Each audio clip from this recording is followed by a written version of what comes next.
everybody, and welcome to the Jerich Show. Yes, that is right. I know you missed me. I am back after 2 weeks off.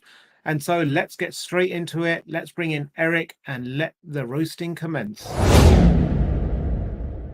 Welcome to the Jerich Show, featuring your hosts, Javvad Malik and Eric Krohn. Timely topics, poorly presented. Speaking of poorly presented, the man himself, Eric Krohn, how are you? I'm doing pretty good, and it's about time you showed up for this again. Just saying, we had to drag James into this to cover for man, you. You really were scraping the bottom of the barrel. You know, when you have these lists of like, if the president isn't available, call the vice president, and call the secretary of state, call this, and you went down to, sheriff of like. Well, and then last week I was like, okay, so are we going to do this? And you're like, no, I'll be on a plane. But what happened?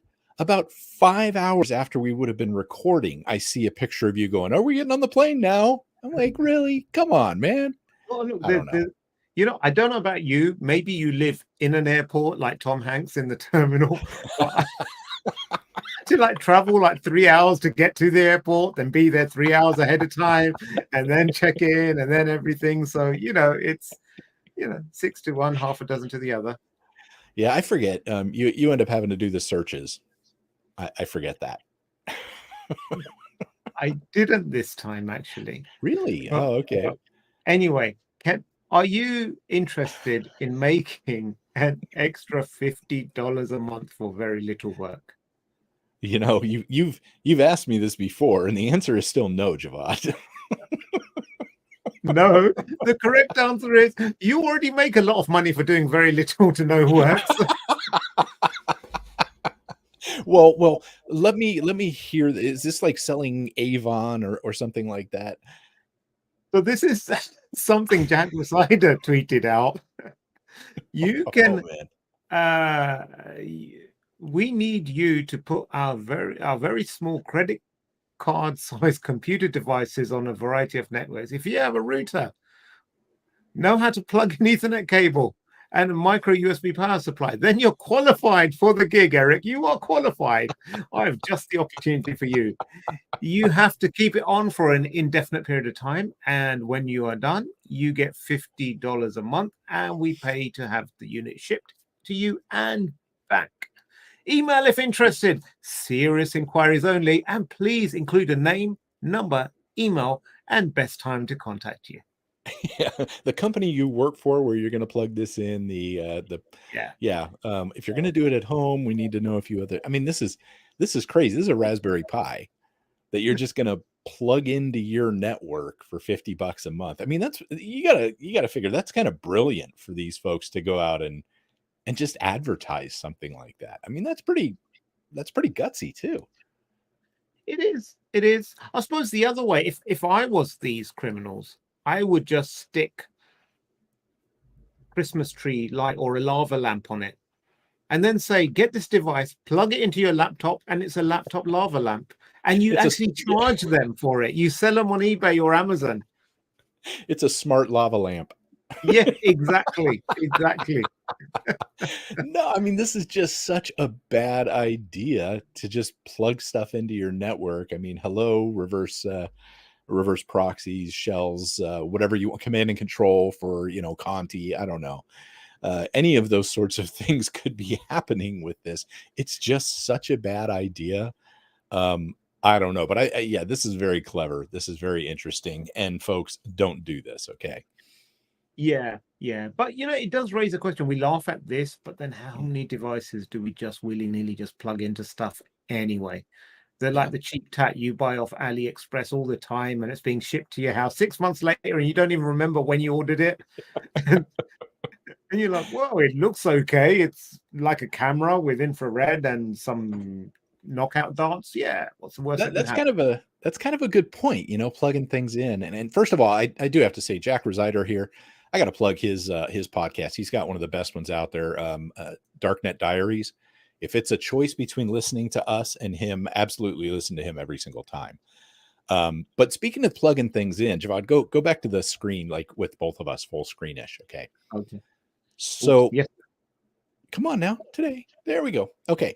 So a couple years ago at, I think it was RSA, it might have been Black Hat, anyways. They were giving out these USB drives. Absolutely beautiful. Let's see if I can get it to focus. Laser cut USB drives from a They look nice. Chinese company at at one of these places, like from China. I'm afraid to plug this into anything, folks. It is absolutely beautiful, though. I mean, the way it's laser cut, I mean, it's absolutely gorgeous. But they were handing these out at a security conference, and people were picking them up and no doubt plugging them in. I got no idea what this would do if I plug it in. But there's every chance it'll do the same as that $50 device, only without making the money per month. So something to keep in mind. Yeah, tricky. Tricky.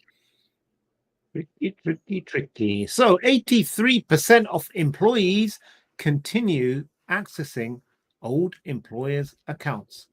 In a study by Beyond Identity, so I'm not saying there's bias involved, but okay. So it was across the US and the UK. They found 83% of them, admitting to maintaining continued access to accounts from previous employer. So majority of that, 35% of old email accounts, work-related materials on a personal device, which isn't quite the same thing. It's access to data, but it's not access through an account, which I thought it implied. But social media accounts, we've seen some of those where people get fired and then they start tweeting stuff out like it's shared your Microsoft 365 account there. Still running Excel from your employer three employers ago. Exactly. No, and you know what, this is an interesting thing because we kind of think about this, and if you've ever done offboarding and stuff like that, you start realizing the importance of cutting ties to these accounts. And here in Florida, not too long ago, when the COVID thing was kind of at its peak, our Florida government was putting out a dashboard with COVID information. Okay. And one of the developers of that, she got rather upset that she felt that they were withholding critical information. So she built her own dashboard. And that was, that kind of irritated some people. But what really got her in trouble was she went in, I believe it was Slack or one of those chat things. She used old credentials from before she was fired from the state to go in there. Like, she was let go, went back in and was talking to people in their chat.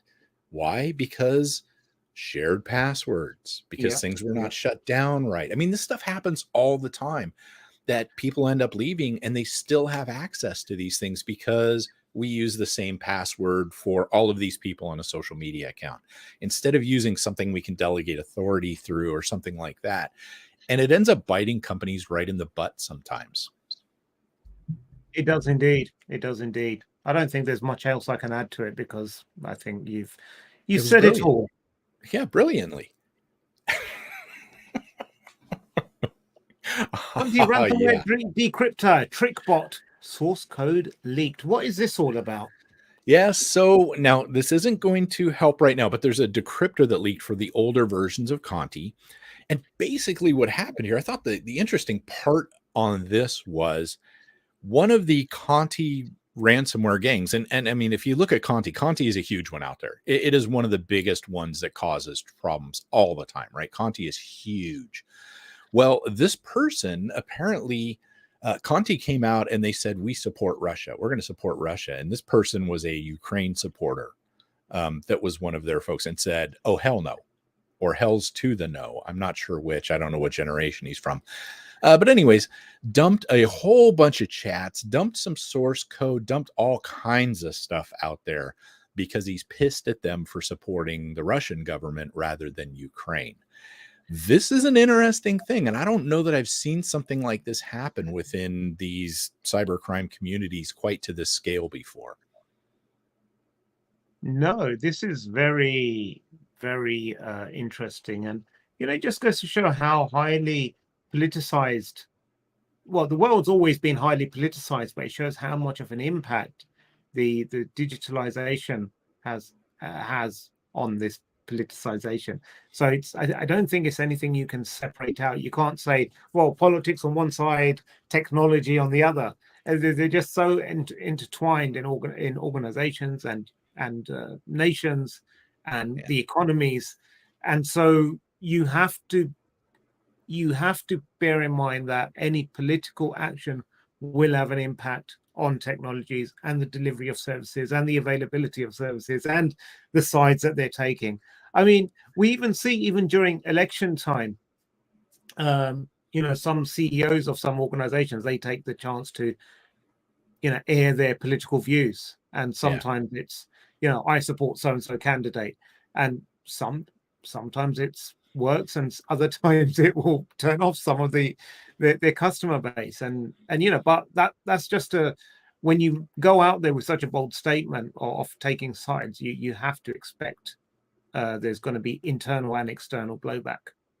Well, I thought this was really interesting because it gives you a glimpse inside of some of these cybercrime groups that you think are just, out there running like a well-oiled machine, and apparently not. Like even that plays into this. Now, a lot of, I'm going to use the term hacker because hackers are not always bad, but in these cases, these kinds of hackers, hackers tend to be a little bit out, not mainstream as much all the time, right? We tend to be introverted. They tend to be, some of those stereotypes like that. But in this case, they have very strong feelings sometimes too. And if you look at the InfoSec community and you look at Twitter, you will see some people that throw out very, very strong opinions about things.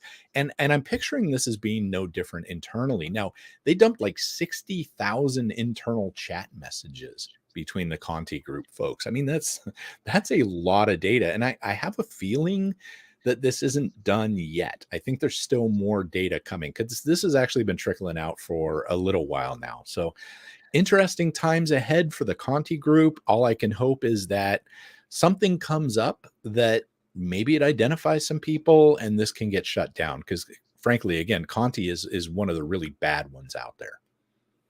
It is. They're all bad. So ransomware group claiming, oh my God, these ads are everywhere. Do none of these websites know anything about user design? Or this is just like, the meme is true, where it's like browsing websites in the 90s and browsing website in the 2020s is exactly the same experience. You have to find out which tab is making the noise, close down all these pop-ups. It's just Okay, this is my plea out there for developers, web developers, is develop them for people that want to use a screenshot of your stuff in a podcast. Okay, just do that for us, please. Okay. You know what? This is bad. What's worse is when you go to one of these kinds of, I'm not picking on this website particular, but these kinds of websites on your phone where it hasn't been optimized for a mobile device, and then the ad takes up the entire screen. You're like, where's the X? Where's the X? It's somewhere off screen completely. Yeah. It's maddening. I hear you. Well, anyways, this story was interesting. So ransomware group attacks Nvidia and didn't do a lot of damage. I mean, it sounds like they shut down some things, but it wasn't like it was a major attack or something like that. But they did go after Nvidia and they hit Nvidia. Of course, it says doesn't seem to be a Russia-Ukraine thing. Well, I guess we got to say that in all things right now, anytime there's a cyber attack. But anyways, the interesting part was all of a sudden the group that attacked Nvidia got hit with the ransomware attack of their own. Like they got ransomwared as well, which I think is freaking brilliant. Hilarious, isn't it? Yeah, it is. It is. Now, was it Nvidia? Was it some coder at Nvidia or group in Nvidia going, I'm sick of this crap and turning it on them? Or was it just happen chance that they hit a technology company and lo and behold got hit themselves? I don't know. Who knows? Maybe it was people who were doing cryptocurrency mining that were pissed off that they tried to take offline the already limited supply of video cards. Exactly. See, now hear me out. Cryptocurrency miner becomes a billionaire because they were in there early, still relying on it as a source of income. Now, when you're a billionaire, you don't need to work. You can become a philanthropist or you can become Batman. Ooh, I see. Digital Batman, huh? Cyber Batman, yes. Oh God, don't start a video series on that, okay, Javad? It's I've got the Cyber mask Batman. somewhere around here. I've got the Batman mask. I can just the Bat CISO, as he was called. You know, Anyway, one of our two listeners is out there right now grabbing that website, that domain name. yeah. Excellent. So, we speak a lot about supply chain risks often on this show, and it's quite important. We can't not outsource stuff to others, but it's quite important to be mindful of who you're outsourcing stuff to. So, hypothetically speaking, if you didn't like your neighbor at all, you never got on with him, and you had a plan to one day go and start a fight with him, would you outsource some work to him, knowing that you have ill intentions towards them? Probably not, unless the work was going to be done long before whatever my ill intentions were going to entail. Yeah. So would you, like, say, for example, would you let, it's an ongoing thing, and you'd say, no, it's a dumb idea. You wouldn't outsource something to an enemy, even if they don't know that you're their enemy yet, but because you know that one day that could spill out. You don't want to be put in that situation. This is a lot of buildup for this story, Javad. So Russia outsourced the main components in EV chargers to a Ukrainian company. And so they have a number of these electric vehicle chargers along the M11 motorway, which connects Moscow to St. Petersburg. And the Ukrainian company that manufactures the components and stuff, they obviously, you leave in an admin back door or a remote support. Yeah, we call it support, not a back door. We call it a support portal, right? So they disabled the charging and had the screen display anti-Putin and pro-Ukrainian messages on them. And I thought this was just absolutely hilarious. Yeah. And I saw a little bit of that. Like, I just saw the screenshot that said something about the chargers were hacked, right? I didn't realize the connection to the Ukrainian company, but this is just brilliant. This is beautiful. I love this. Yes. Now, aside from us laughing at this for now, I just got to start thinking, like, how many Chinese products does America import every year? And what would happen if there was something and America said, we're going to impose sanctions on China, it's an act of war, and they decided to suddenly shut down? You would become, literally the whole country could become Amish country in overnight. Yeah. No. Well, that's something that I've actually talked to people about, who are doing things like picking up these cameras, like for in their homes for surveillance, and they're super easy. You plug them in and boom, you can get to them on the cloud. Well, they're oftentimes like Chinese companies that have control over these cameras, right? And it goes to their cloud, which you then connect to. Okay. But what happens, if something goes wrong, and we're not in the happiest of times, that China has been brilliant by selling $20 cameras that are awesome. They've now got a surveillance network across all of these countries that have been putting these in place. I mean, if you think about it, if it all goes wrong, who's going to be running around unplugging their little cameras all over the place because they think that the stuff's going out to China? It's an interesting thing, what's going on there. It is indeed. It is indeed.